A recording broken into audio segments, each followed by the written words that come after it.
Tudo bem com vocês, galerinha? Sejam todos e todas muito, mas muito bem-vindos a mais um episódio do nosso Papo de Aprovado. Desta vez aqui numa versão R+, Clínica Médica. Está aqui comigo Francisco Rachid, aprovado em primeiro lugar na PUC São Paulo. Primeira coisa, queria agradecer a sua disponibilidade, porque afinal de contas, como a gente já estava conversando antes de começar o episódio, estamos ainda na residência. Então, quer dizer que a gente não vai ter nenhum dia de folga entre 28 de fevereiro, a não ser que esse ano seja bissexto, né? Não sei se vai ter 29, mas acho que não, acho que é 28, para 1º de março, né? A gente vai engatar uma residência na outra. E eu sei que é difícil, né? Como R2 de clínica, você ter o tempo e a disponibilidade, mas eu queria agradecer. Em nome do Papo de Aprovado, em nome da MedCoffee, a sua presença aqui hoje. Não, Matheus, o prazer é meu, tá entre gigantes aqui. Fiz o MedCoffee tanto pro R1 como pro R+. Foi uma metodologia que foi fundamental na minha aprovação. E é isso, acho que agradecer a oportunidade de estar aqui falando com vocês e vamos lá. Perfeito. Então, na verdade, deixa a gente te conhecer um pouquinho antes. Conta pra gente de como é que foi assim, a escolha de medicina, pra gente entender um pouquinho desse background. Depois falar aonde você fez a graduação e aonde que a gente está fazendo no momento clínica médica. Tá, então, Matheus, para ser sincero, eu nunca pensei em medicina. Durante toda a minha vida, eu sempre fui muito bem em exatas. Então, a gente tem aquele pensamento de vou bem em exatas, vou acabar indo para alguma área como engenharia, administração, algo nesse sentido. No meu 3º colegial, eu prestei engenharia de produção na Unesp, cheguei a passar, mas vi que não era para mim, não quis ir. Os vestibulares de medicina já estavam fechados. Aí acabei indo pro cursinho. Decidi por medicina. E nessa escolha de medicina, tem uma parte que é fundamental pra mim. A minha vida inteira eu passei por médicos.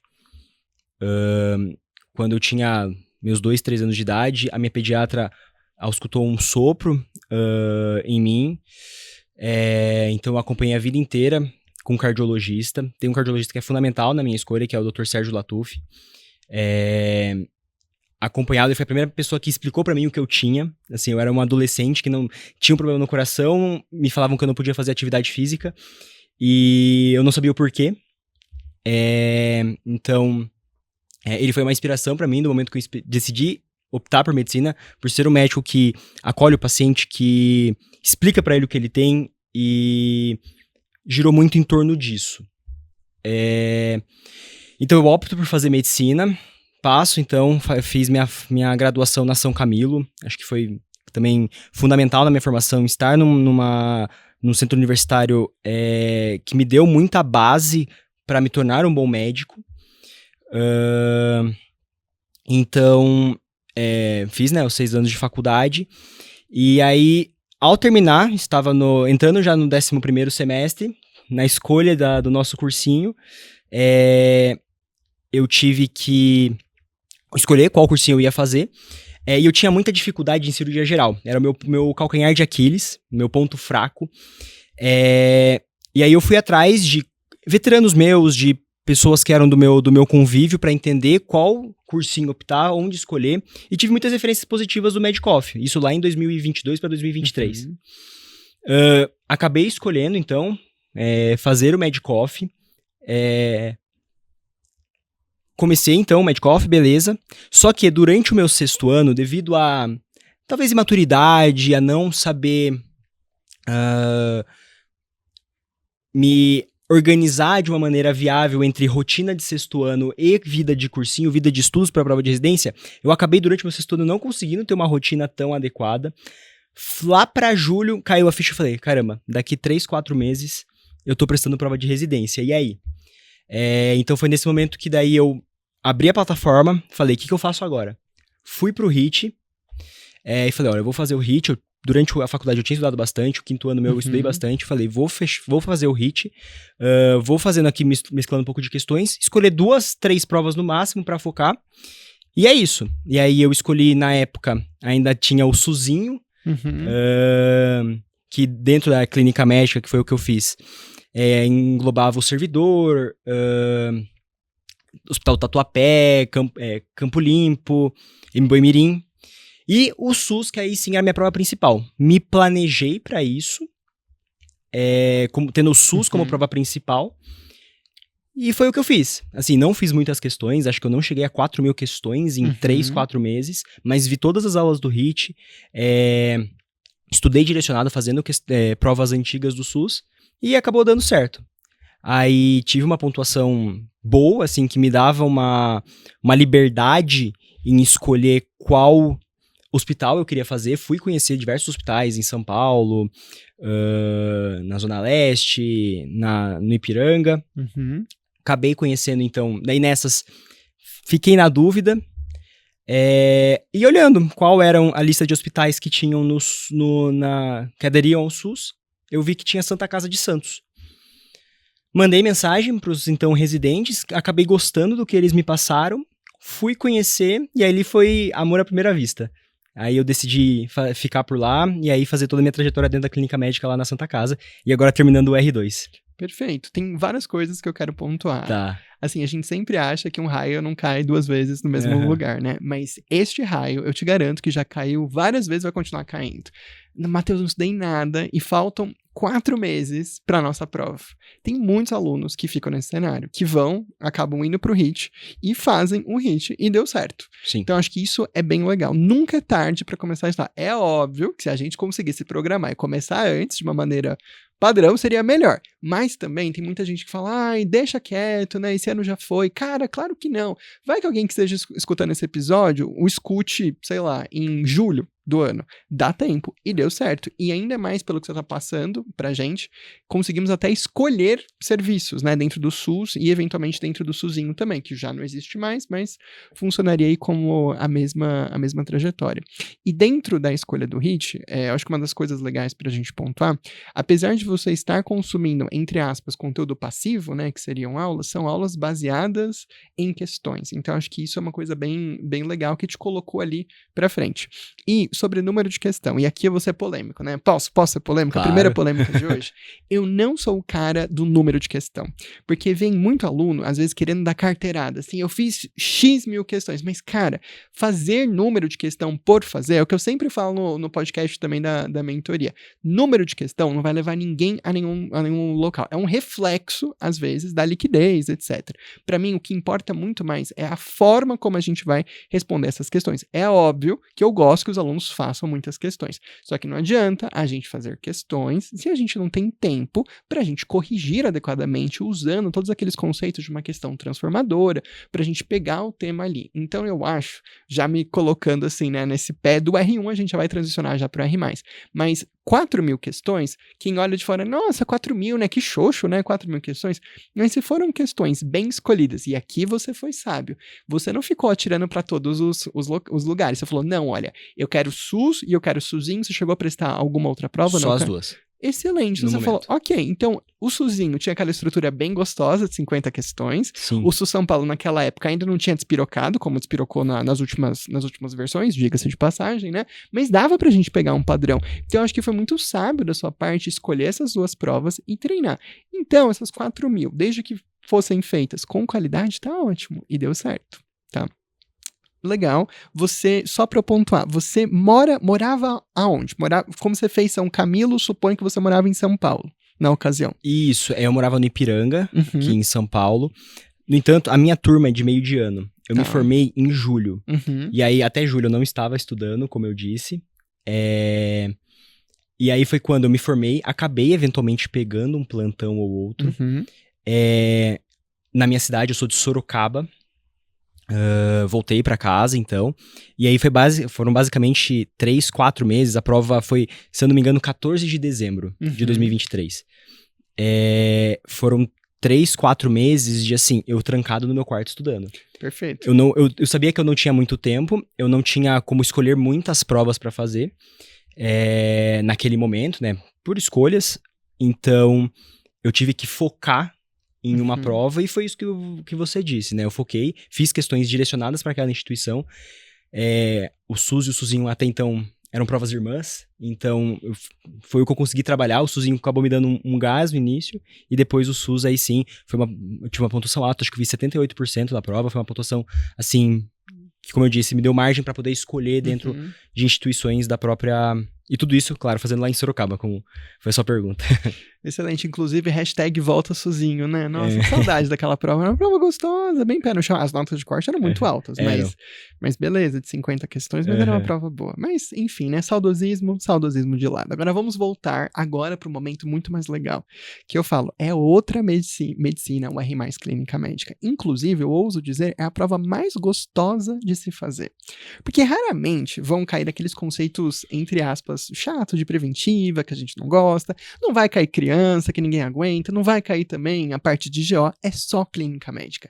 Então, a gente tem uma grande vantagem, que a prova do R+, clínica é um R+, gostoso de se fazer. Eu acho que se eu tivesse feito cirurgia, eu falaria a mesma coisa da R+ cirurgia, mas R+ clínica é gostoso. A diferença é que o chão, a gente não tem esse chão, porque tem a bendita da residência. Então, a gente está ao longo de uma residência já estudando para uma prova.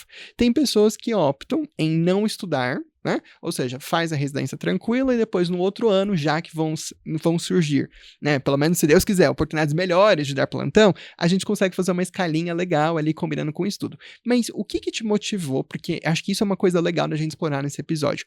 Da onde que veio a vontade de prestar prova, estudar bem para a prova já ao longo da residência? Porque cada vez tem sido frequente os alunos optarem por fazer, né, a residência e depois estudar. O que te levou a falar, não, eu quero engatar, se possível, direto do R2 para o R3 de hemato? Então, eu acho que durante a minha residência, acaba virando uma chavinha de agora eu sou médico, né, junto com a formação, estou me especializando, e durante a residência que eu fiz, a gente tinha muito o estímulo ao estudo e a se subespecializar. Fiz uma residência que não tem uma carga horária exorbitante, que permite que a gente estude mesmo durante o R1, por mais que o R1 seja uma carga horária maior, são 50 e poucos plantões noturnos no ano, a gente cobre escala de enfermaria, enfim, mas eu consegui aliar com estudos, e eu tinha na minha cabeça, e claro, como eu disse, é uma questão de amadurecimento também, na faculdade a gente ainda tá ali com os amigos, tá, né, curtindo o fim de faculdade. Durante a residência, acho que a gente direciona, a gente acaba amadurecendo. Então, aproveitei que eu já estava no ritmo dos estudos. Durante o R1 eu não fui muito, meu estudo não foi muito direcionado em questões, nem... foi basicamente para preencher lacunas e deficiências que eu tinha, aprender de fato a clínica médica. Não fiz uma questão durante o R1, para ir sim durante o R2, e já sabendo que, poxa, se eu estudei em 3 meses com o método HIT, que deu certo, se eu pegar desde o começo, de janeiro de 2025, direitinho, acho que a tendência é dar bom de novo. E foi o que aconteceu, e aí foi uma rotina de estudos totalmente diferente do que eu tive pro R1. Perfeito, que eu quero pontuar. Mas antes, por que hemato? A escolha minha de hemato é um pouco complexa. Adoro, pode falar. Como eu disse, eu tive essa grande influência desse médico cardiologista na minha vida. Eu entrei na faculdade, eu sempre soube que eu queria clínica médica. Nunca me identifiquei com especialidades cirúrgicas. Tal qual pediatria, enfim, outras especialidades. Fiz então todo meu currículo, minhas ligas acadêmicas voltadas para especialidades clínicas. Durante muito tempo, quando eu entrei na faculdade, eu falava muito sobre cardiologia, né, justamente por isso. No segundo ano de faculdade, eu acabei entrando na liga acadêmica de oncologia, e aí eu acabei entrando de cabeça no mundo da oncologia. Vim querer oncologia até abril desse ano, 2025. Tive também na minha família um caso oncológico que foi muito marcante para mim. Ali eu falei, nossa, talvez seja até um sinal para eu seguir na oncologia. E aí em abril de 2025, há 8 meses, eu rodo durante a minha residência em oncologia e eu me pergunto, será que é isso mesmo que eu quero? E eu acho que eu cheguei naquela fase de eu estar meio saturado de rotina de hospital, de residência. Aí eu comecei a rodar. Pô, não sei se é mesmo oncologia, porque até então eu tinha certeza, é oncologia, me perguntava, eu nem titubeava pra responder, era oncologia. E aí eu comecei a ter essas dúvidas. Aí beleza, então comecei a criar essa dúvida sobre oncologia, eu falei, vou abrir meu leque de opções de especialidades. Que especialidades não são hospitalares? E aí eu acabei lendo um pouco a respeito de reumatologia, de endócrino, indo atrás. Vou fazer meu estágio optativo no R2 em endócrino, na PUC. Assim, fui muito bem recebido, fui muito feliz nesse meu 1 mês. Saí de lá, mas parece que faltava aquela coisinha. E aí, em agosto, 1 mês depois de eu rodar em endocrinologia no meu optativo, eu volto pra minha residência no estágio de hematologia. E aí, na primeira semana, eu falei, é isso que eu quero pra minha vida. Eu enxerguei na hematologia o olhar da oncologia, da oncohemato, muito mais segmentado, então, assim, muito mais especializado a visão, e também com a possibilidade muito grande de trabalhar com o que é benigno também, Sim. com, claro, fazer procedimentos, mas isso foi uma coisa muito marcante pra mim. Hematologia, pra ser sincero, durante... eu nunca tinha pensado aprofundado, nunca tinha aberto minha mente pra hematologia. Eu até fui achar depois nas minhas conversas, eu tenho uma mensagem que eu mandei pra minha mãe em 2019, que eu tinha saído de uma aula de hematologia da faculdade, e eu falo pra minha mãe, nossa mãe, gostei muito, acho que eu vou ser hematologista. E só. Foi a única, assim, contato que eu tive. E me fechei pra oncologia. Fiquei com a mente fechada até 8 meses atrás, que foi quando, de fato, eu falei, eu fui refletir a respeito, né, já tendo rodado em todas as especialidades da clínica médica dentro da residência, e eu falei, olha, acho que hematologia é pra mim. E aí foi quando eu optei por fazer hematologia, e aí depois que eu decidi, aí não teve volta. É tipo a varinha do Harry Potter te escolhendo, né? Então, assim, isso é importante. Então, sem brincadeiras à parte, naquela famosa cena, né, tanto do livro quanto do filme, que o Harry vai lá e prova a varinha, a gente precisa fazer isso.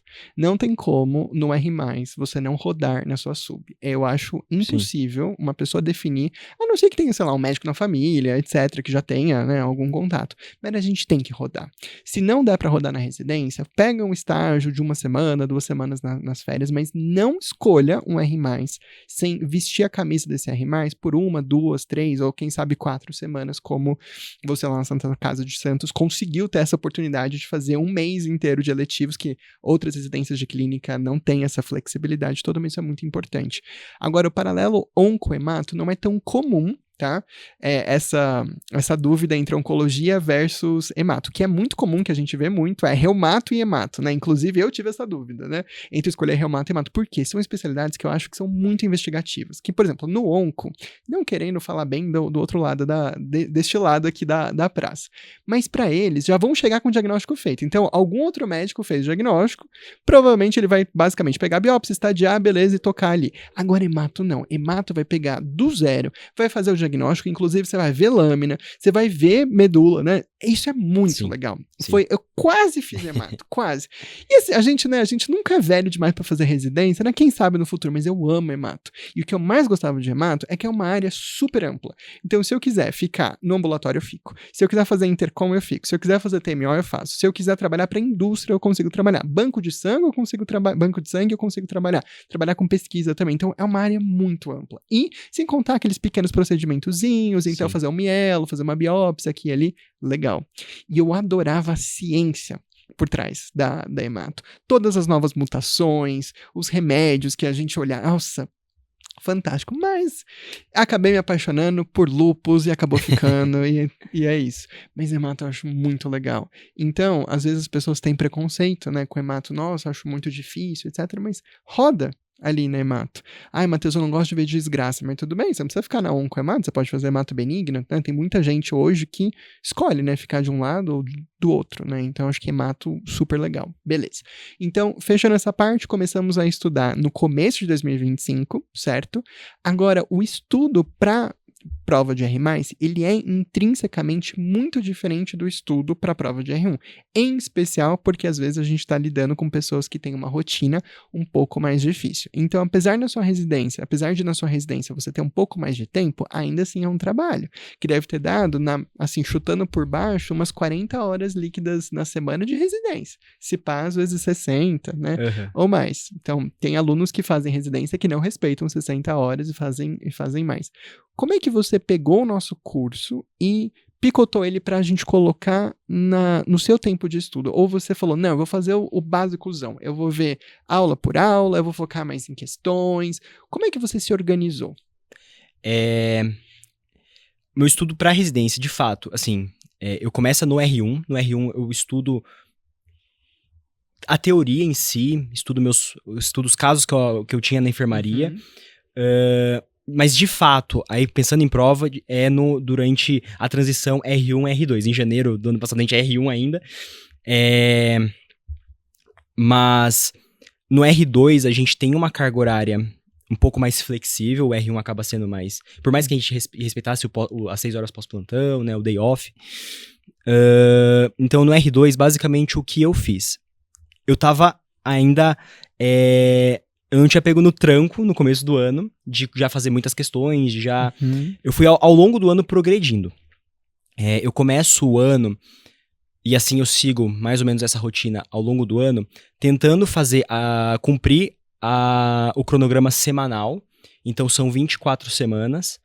Eu sou uma pessoa nada tecnológica, então eu não sei de nada de Notion, de nada. Eu gosto de fazer tudo manual. Então eu peguei o planner que vocês enviam, eu ia escrevendo, cada dia da semana eu colocava a aula que eu assisti e a quantidade de questões que eu fiz da aula respectiva.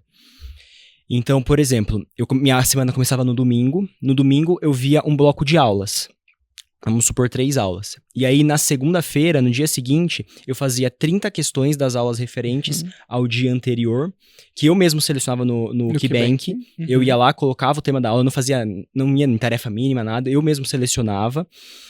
E aí, em seguida, eu fazia mais um bloco de aulas. Para essas aulas, eu fazia na terça-feira.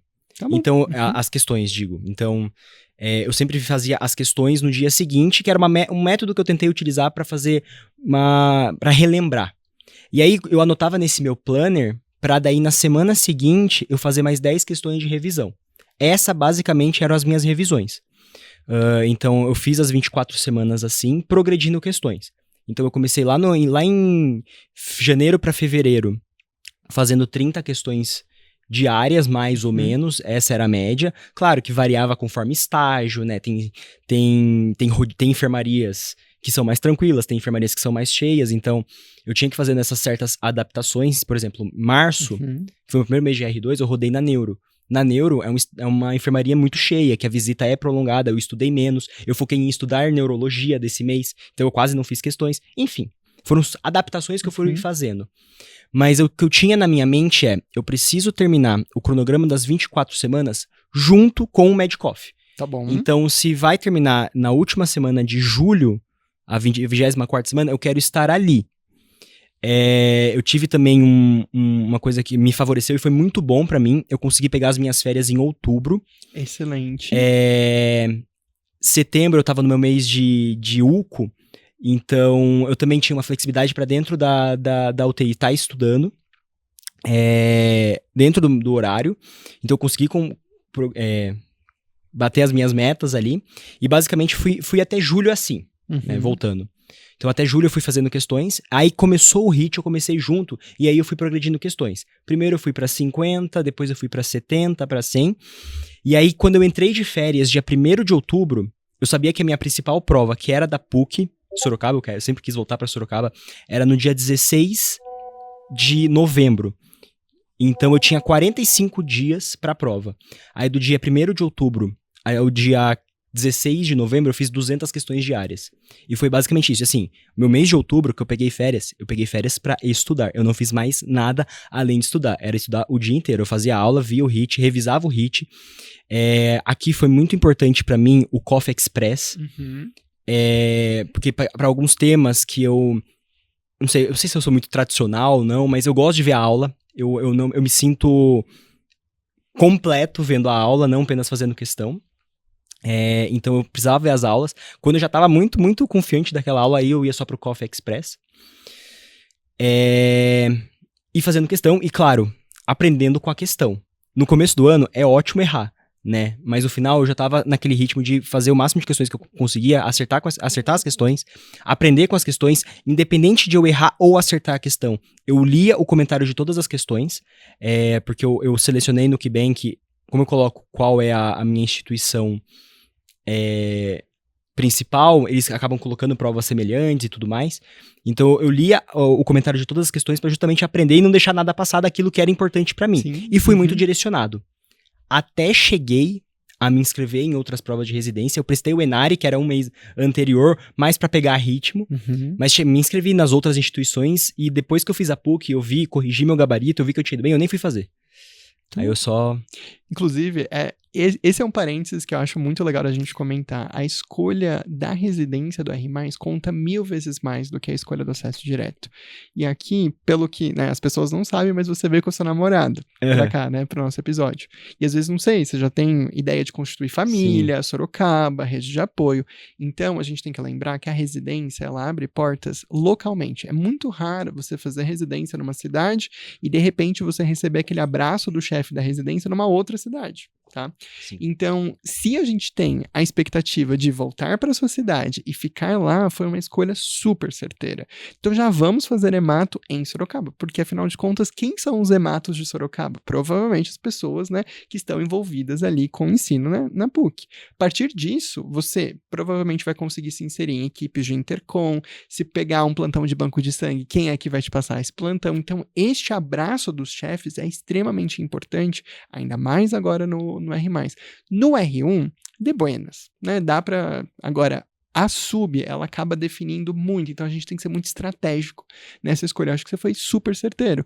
E aqui a gente tem que lembrar que quando a gente escolhe uma residência, não é só do ponto de vista profissional, no sentido se ela é boa, se dá assistência. Não, a gente também vai olhar os valores pessoais e o operacional da coisa. Então, você se vê, exemplo, voltando para a cidade de São Paulo para fazer residência? Não, né? Você fez até Não. assim, né? Não. Ok. Essas são escolhas muito importantes, que às vezes as pessoas se fecham muito, sabe? E elas esquecem que o pós-residência é mais importante. E de você ter uma entrada no mercado de trabalho já com esse abraço é muito mais gostoso. Tá? Sem dúvida. Eu fiz eu morei 6 anos em São Paulo. Que é, querendo ou não, uma cidade com muitas oportunidades. Morei 2 anos em Santos e, assim, eu estou indo embora de Santos com dor no coração, porque é uma cidade que eu fui muito feliz, uma cidade com uma qualidade de vida excepcional. Fui muito feliz na Santa Casa, mas nunca foi uma opção não voltar para Sorocaba. Sempre foi minha primeira opção, que é onde está toda a minha família, é onde também a Giovana, que está aqui, quer também fazer residência, quer voltar para Sorocaba. Então, foi minha primeira opção, foi para onde eu foquei e direcionei todos os meus estudos. Claro, tive muitas referências positivas do serviço de hematologia de lá, conversei com os residentes de lá atuais, que também é um ponto importante, né? Não apenas ir para lá só por ir, mas cabe muito nisso que você falou. Não, eu quero construir minha vida em Sorocaba, então, por mais que, claro, muitas vezes a gente não tem como escolher, a gente tem que ir onde a gente passa. E por isso eu me inscrevi em outras instituições para prestar. Mas como era a segunda prova que eu ia fazer e eu fui bem, eu acabei nem indo porque eu tava muito tranquilo com a minha decisão. Exato. Então, eu concordo, só que tem algo que a gente pode fazer. Então, baseado nessa primeira opção, a gente pode direcionar nossos estudos, que foi o que você fez. Então, você aplicou o QBank personalizado. Então, assim, ok, ano passado a gente tinha 2 séries de questões para cada assunto, né? A gente tinha a antiga seleção de especialista, que mudou de nome, né, atualmente, e a antiga tarefa mínima inteligente. E aí você falou, beleza, eu vou fazer o Coffee Express, às vezes vem numa aula de aprofundamento, se precisasse, mas eu iria direto para o QBank e faria o tema que a gente viu na aula, só que já refinado pelo QBank personalizado com PUC e as suas irmãs. correto? Foi uma excelente estratégia a gente fazer isso. Então, a gente focou em conteúdo, principalmente de questão, dentro do seu multiverso. Ainda mais que a prova da PUC, ela é uma prova peculiar, ela tem as suas características, né? Inclusive, aproveitando que eu estou com um especialista em PUC São Paulo, o que você me contaria ali como temas, se você conseguir escolher, 3 temas que são super importantes para a prova do R+ Clínica dentro da PUC São Paulo. Quais seriam esses temas? Olha, eu acho que uma questão... Glomerulonefrites, eu acho que é uma coisa... Perfeito. E saber a fundo, glomerulonefrite. Saber a fundo, que caiu sobre quais são as diferenças entre as marcadores de imunofluorescência, caiu uma questão sobre isso, e eu tinha visto uma aula no dia anterior de revisão sobre, foi assim, fundamental para eu acertar essa questão. Que mais? Caiu também uma questão, caiu um diferencial de hanseníase, acho que também é interessante. E caiu, claro, aí eu digo isso de questões diferenciais. E aquilo que sempre acaba caindo é... hipertensão, diabetes, hipertensão, caíram 2 ou 3 questões de atualização sobre essas novas diretrizes, sobre tratamento de hipertensão, e síndrome coronariana aguda. Foram também, assim, acho que foram 2 ou 3 questões a respeito disso, claro que não foram questões tão complexas, mas, por exemplo, glomerulonefrites e hanseníase foram questões com um nível elevado e que quem sabia foi... Perfeito. Porque a minha impressão da PUC, e a gente pode debater, você pode discordar de mim ou concordar. Eu tenho a impressão que a prova de R+ da PUC, ela tem 2 camadas. Ela tem aquelas questões que do tipo, a gente não pode não cobrar síndrome coronariana aguda. Então vamos colocar aqui, a gente não pode não cobrar hipertensão. Mas, olhando historicamente, parece que a PUC sempre dá o trabalho de colocar... Não é exatamente a picuinha, mas assim, hanseníase não é um tema que cai tanto em provas de R+. Exemplo, sarcoidose. Exemplo, uma glomerulonefrite específica. Então, a PUC tem essas coisinhas. Então, quando alguém fala, como é que é a prova da PUC? Pelo menos para mim vem essa impressão, que a gente tem aquela base, mas tem aquelas outras questões. E pra gente se diferenciar, eu preciso saber os outros temas. Sim. Tá? Preciso, que é isso que vai realmente refinar quem vai passar de primeira lista e às vezes quem não vai passar. A impressão que eu tive é que 80% das questões eram questões de um nível nada elevado. Sim, tranquilos, exatamente. que assim, Paretinho. Você não pode errar. E aí e outros 20% que é o total oposto. São questões muito complexas, que aí é o seu diferencial. É o que vai diferenciar o pessoal que tá disputando as vagas, porque são poucas vagas, a de fato conseguir, né? Exato, que foi o que eu falei, essas 2 camadas. Sim, então, exatamente. Pra mim, tem essas 2 camadas na PUC São Paulo Sim. mesmo. Beleza. Inclusive, eu não lembro de ter caído o reumato no passado. Caiu o reumato? Eu não tô lembrando se caiu o reumato. Mas se caiu, eu já não lembro mais. Então, pelo menos não me marcou reumato este ano. Não tô lembrado também. Mas isso que você citou, essa percepção, é algo que a gente só consegue desenvolver olhando a prova. Então, imagina se um aluno vai prestar 10 provas. Não dá pra gente ter esse olhar, né? Ainda mais no meio do R2. Então, a gente tem que saber escolher nossas batalhas. Aqui você escolheu certo, baseado em valores operacionais e em valores também pessoais. Então, eu acho isso excelente. Foi uma escolha muito madura, tá? Que, inclusive, a gente vê a longevidade da residência. Então, a residência não termina só ali, né? Ela se prolonga nesse pós-residência também. Então, ótimo. Quanto mais focado a gente tiver nos nossos estudos, melhor. Então, da plataforma, sei que você acabou não usando, mas a antiga tarefa mínima inteligente, ela já faria isso. Ela já pegaria, por exemplo, o glomerulonefrite, cruzaria com a PUC São Paulo e as suas provas de irmãs. Então, até poderia ter usado, mas excelente. Uma das coisas que eu sempre dou como dica, galera, apesar da gente ter um fluxograma, né, de como é que deveria ser o estudo na Medcoff, o melhor estudo é o estudo que funciona. É um estudo que funciona pra você. Então, se você se deu bem, como os sumérios faziam, né? Pegando o planner e colocando ali, né? Os sumérios junto com os astecas, tá ótimo.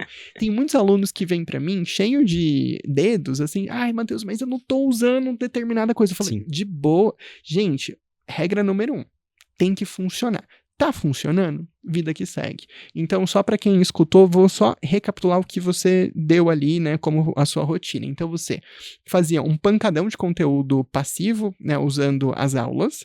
Daí, no dia seguinte, você matava essas questões, só que você matava as questões direto no QBank, correto? Já cruzando o tema da aula e como estava no QBank personalizado, sucesso, beleza? Terminava isso e já ia para a próxima pancada de conteúdo passivo. Começamos progressivamente progressivamente aumentando o número de questões, só que apesar de você ser um aluno quantidade, você também teve qualidade. Você falou, olha, eu olhava o que eu errava, e não apenas o que eu errava, mas eu também olhava o que eu acertava, Sim. e às vezes a gente pode ter acertado na dúvida. Só que eu acho que o seu diferencial foi ter a crítica de investir tempo nessa correção, porque tem muito aluno que coloca a meta, pra mim não me... De verdade, ó, eu não sou contra número de questão, não sou. Mas eu sou contra a gente ter um número de questão se a gente não tem a qualidade. Então eu vou te dar um exemplo. Para mim, eu acho muito mais custo efetivo a gente falar, vou fazer questões sobre este tema e vou demorar X tempo, do que a gente fazer o contrário, do que colocar, por exemplo, ela tem que bater 50 questões de hipertensão, porque às vezes, vai que hipertensão seja um tema que você não esteja bem, a gente vai demorar mais. E quando o aluno estabelece uma meta de número de questão, isso dá liberdade para ele fazer as coisas correndo, porque ele tem que bater a meta. Então, eu acho que o que você trouxe pra gente também foi, apesar de você fazer muitas questões, você tinha a consciência e a maturidade de falar, opa, esse tema aqui foge um pouquinho, deixa eu ler o comentário, deixa eu estudar. E você não foi simplesmente um replicador de questões, correto? Perfeito. Eu acho também que é fundamental nesse começo não estar focado também em acertar questões. Isso. Começo de ano, que a gente tá pegando o ritmo de estudo ainda, que a gente tá entendendo como a gente vai se adaptar aos estudos, cara, a gente tem que errar a questão. Que é errando questão que a gente... Porque muitas vezes a gente acerta, a gente passa a próxima questão, mas acertar não necessariamente a gente tem aquele conteúdo. Exato. E eu errei muita questão no começo, minha média de acertos era baixa no começo, mas eu consegui fazer essa progressão. E mesmo nas questões que eu acertava, como você bem disse, eu lia o comentário porque, com certeza, tinha alguma coisa ali que mesmo eu acertando, eu não sabia. E, como eu disse, eu tinha que aparar todas as minhas arestas para a principal prova que eu queria fazer. Então, ler todos os comentários, ver aí sim, quando... Um benefício muito grande do KeyBank é ter também, na grande maioria das questões, um vídeo. O vídeo. O vídeo explicando a questão. Então eu vi esse vídeo também para entender o raciocínio que chegou àquilo. Então eu também, nas questões aí sim que eu errava, que eu não entendi o conceito, eu vi aquilo. Isso foi fundamental na minha caminhada. Perfeito. Então, eu acho que pra mim, que estaria escutando esse podcast, acho que o grande aprendizado que eu quero deixar nesse episódio não necessariamente a gente precisa seguir o fluxo padrão. A gente Sim. pode ter o jogo de cintura e ouso dizer, para quem for do R+, tenham esse jogo de cintura. Adaptem a nossa metodologia para os gostos pessoais e para o que cabe, para o que funciona para você. Tem muito aluno, e essa pra mim acho que é a grande crítica que a gente tem que ter quando a gente escuta esses podcasts, eu me coloco aqui nessa roda mesmo. A grande crítica, a gente não pode escutar uma história de uma pessoa e tentar replicar 100%. A gente precisa escutar o que deu certo e a gente precisa ter crítica sobre o que a gente está escutando e avaliar, olha, baseado na minha rotina, será que isso daqui é legal? Que às vezes, uma coisa que você não citou, flashcards. Eu sou o doido do Anki, do flashcard, mas o flashcard nem passou, Não fiz flashcard. Exato, exatamente. E that's okay, não funcionou, você não tá aqui com a gente. É ótimo, isso daí é pra dar uma liberdade de expressão, tá? Sim. Quanto mais engessado a gente for, eu acho que é pior nosso prognóstico, sabia? E o que eu amo dos alunos R+, é que vocês têm um pouquinho mais de cascadura. Então, vocês já terem vivido, etc., isso permite que vocês tenham essa crítica, que às vezes pro aluno de R+, às vezes falta, de R1 falta um pouquinho, ter esse jogo de cintura, Sim. sabe? Essa maturidade. E falar, beleza, eu vou fazer o curso, eu vou fazer do meu jeito. Claro que a Medcoff orienta aqui, né? O nosso basal, né? Ok. Agora a gente tem que escutar as histórias, eu acho que aí tá a riqueza desse podcast. Escutar, ver, olha, eu acho que eu tenho um perfil parecido aqui com o Francisco. Então, deixa eu pegar aqui o que ele vai falar. Mas, não, o que o Gabriel falou, o que o Lucas... E daí uma das coisas que mais dá caca é quando o aluno escuta muitas coisas e quer colocar tudo junto. Daí não vai caber. Em especial para R+ de clínica, daí não bate. Então, beleza. Então, acho que a gente comentou bem sobre toda essa parte de rotina de estudo. Agora, para a gente ir para nossa finalização. Vamos pensar, assim, das suas expectativas em relação à residência. Então, o que você espera que a residência te coloque? O que você se vê? Eu sei que está muito cedo, mas o que você se vê fazendo daqui a 2 anos e 1 mês, né? Quando a gente estaria terminando o nosso R4 de hemato. Eu acho que agora, entrando no R3, zera tudo, né? A gente volta a ser R1. Volta. Então, desde que eu fiz a prova, eu tô num modo mais descanso agora, me preparando para o começo da residência. Sei que não vai ser fácil, não vai ser uma carga horária tranquila, que eu vou, né? Então, eu estou me preparando para isso, para me formar um bom hematologista. Então, como eu disse, eu tô descansando, Vai curtir o carnaval, né? Curti descansando. Curti daquele jeito. Mas a minha expectativa é que em 2 anos eu possa estar atuando como hematologista com uma boa formação. Quero, se tudo der certo, continuar dentro da área acadêmica, seja continuar dentro da residência que eu fizer, ou onde as portas se abrirem. Como você bem disse, a hematologia é uma especialidade que está em constante inovação. A cada momento sai um medicamento novo, sai um estudo novo. Então, e eu acho que dentro da residência, isso permite, você sendo residente, você estando com residentes, isso te permite estar sempre atualizado, sempre Total. por dentro, né, do que está acontecendo, e eu me enxergo assim. Eu gosto muito da parte acadêmica, gosto muito de debater casos, de ir a fundo, de pensar. Então... Que eu acho que todo hemato, isso é... E pegando esse lado hemato-reumato é o que a gente mais gosta. A gente não... Veja, pra mim, ninguém faz reumato querendo fazer as coisas básicas. Todo mundo presta reumato querendo discutir vasculite, querendo discutir aquele lupão. Mas é isso que dá a gana, é isso que dá vontade. Beleza, né? Hemato a gente vai ter exatamente a mesma coisa. E eu acho lindo isso, porque isso é uma veia da nossa personalidade, das pessoas que gostam dessas subs mais crica, sabe? Essas subs. É diferente que o ortopedista da clínica não me escute, o vulgo cardiologista, mas é diferente, né? Aqui eu tenho que fazer, eu tenho que olhar, eu tenho que pensar, diagnóstico, abrir todo um leque de diferenciar. Eu acho isso fantástico. Me deu até vontade de fazer hemato. Quem sabe daqui a alguns anos eu não volte. Legal. E como é que foi olhar o seu nome na lista? Ou por quê? Porque hoje, né, com o WhatsApp, com o Instagram, todo mundo se conhece, daí provavelmente vocês já deveriam... Vocês chegaram a fazer um grupo, assim? Montamos. Então, já não foi novidade, né? Ou foi? A gente tinha mais ou menos a expectativa... Primeiro de tudo, quando saiu...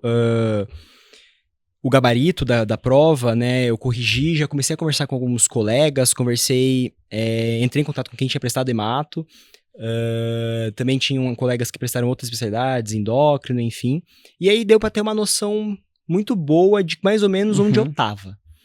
Aí logo em sequência sai a classificação da primeira fase, que é 90%, e ali a gente já começa a falar, olha, acho que vai dar. A diferença para quem tá fora tá uma diferença segura. Mas enquanto você não tem o seu nome na primeira chamada, assim, você tá, mas e se meu currículo... E se sem querer eu coloquei no Google Translator e mudou em chinês eu enviei meu currículo 2 vezes, porque a primeira vez eu tava na casa dela, a gente tava numa casa que ela tem, e tava sem sinal, eu acabei enviando, não sabia que tinha enviado, enviei 2 vezes, eu falei, meu Deus, agora vão cancelar meu currículo, porque eu enviei 2 vezes. Aí enviei outro e-mail falando, não, gente, desculpa, eu até entrei em contato com vocês, eu falei, será que eu envio meu e-mail? Sabe aquela insegurança? Então, aí eu lembro que eu tava durante a visita, tava na enfermaria de infecto, e aquela expectativa, né, que tava pra sair naquele dia, e a gente passava um caso e eu atualizava a página, passava um caso e eu atualizava. Aí quando saiu, a gente tava entrando pra ver um caso, eu falei, chefe, espera um pouco. Aí saiu ali, aí eu liguei pra minha mãe, liguei pra ela, liguei pro meu pai, foi... uma sensação Nossa, muito boa, né? Como eu disse, por mais que a gente soubesse tivesse essa expectativa, né, estava bem colocado, a hora que sai, é um peso que sai das suas costas e um alívio, uma felicidade, assim, é indescritível. Portanto. Exato. Aproveite este momento. A gente tem outras provas que estão vindo, então definitivamente a sua prova de título você vai querer prestar. Sim. Quem sabe um R5 da EMAT depois, né? Vamos ver, né? Um TMOzinho, vamos ver o que vai sair ali. Um dia de cada vez.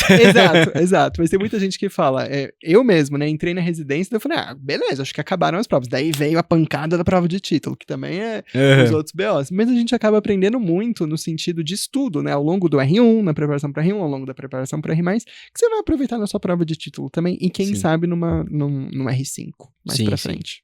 Beleza?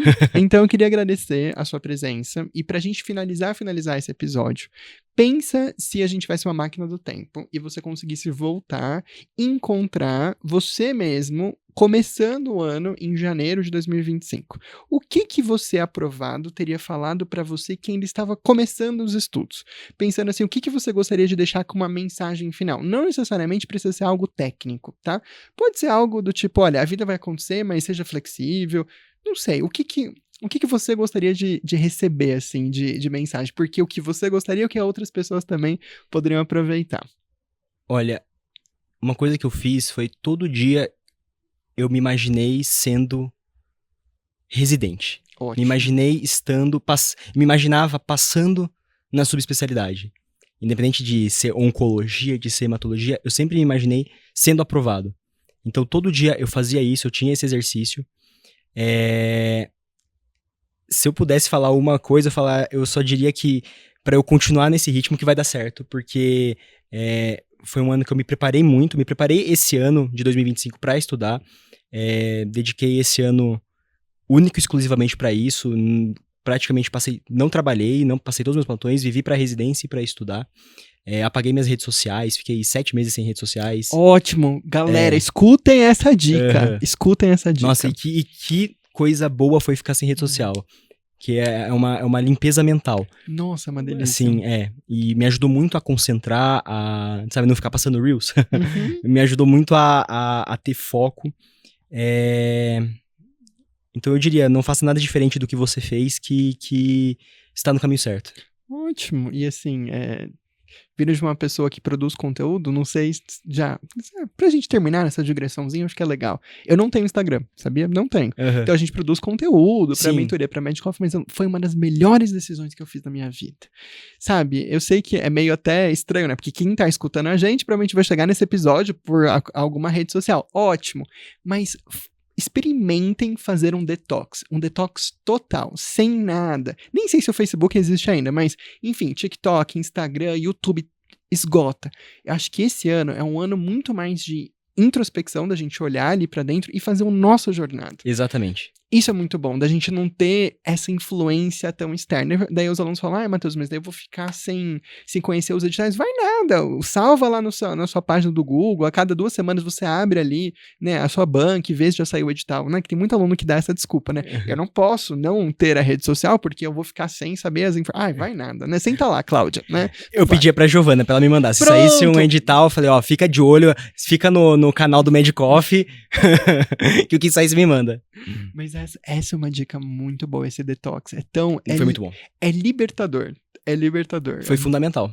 É muito bom. Beleza. Olha que grande dica. E queria agradecer mais uma vez, no nome da Medcoff, do Papo de Aprovado, aqui a sua presença. E agora eu quero falar com você aí que está nos escutando. Queria deixar aqui também um convite para você conhecer os nossos outros podcasts da Medcoff, em especial o SingularCast, que é o podcast da mentoria singular. Nele você vai ver, além dos relatos dos nossos aprovados, dos mentorandos, a gente tem discussões muito legais, a gente faz tier ranks de muita coisa, tem excelentes possibilidades aí pra vocês. Só lembrando que a Medcoff tem muitos outros podcasts e às vezes o Papo de Aprovado vai ser a sua porta de entrada para você conhecer também os nossos outros conteúdos. Então, galera, ficamos por aqui.